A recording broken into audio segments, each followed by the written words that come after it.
கடாயில் தேவையான அளவுக்கு ஆயில் விட்டுக்கிட்டோம்.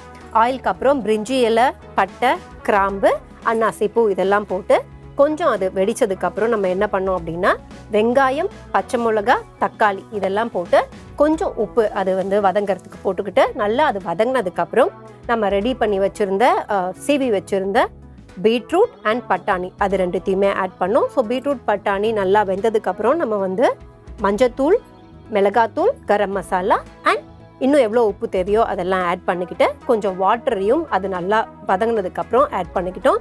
ஸோ வாட்டர் ஆட் பண்ணதுக்கப்புறம் நல்லா கொதி வரணும்னு வெயிட் பண்ணிட்டு இருந்தோம். கொதி வந்ததுக்கப்புறம் நம்ம கேப்பில் 1 கப் துருவிய தேங்காய், அதுக்கப்புறம் தேவையான அளவுக்கு சோம்பு இது ரெண்டுத்தையுமே அரைச்சி வச்சுருந்தோம். அந்த அரைச்சி வச்ச விழுதை போட்டு இப்போ கொஞ்சம் கொதி வந்ததுக்கப்புறம் ஆஃப் பண்ண போகிறோம்.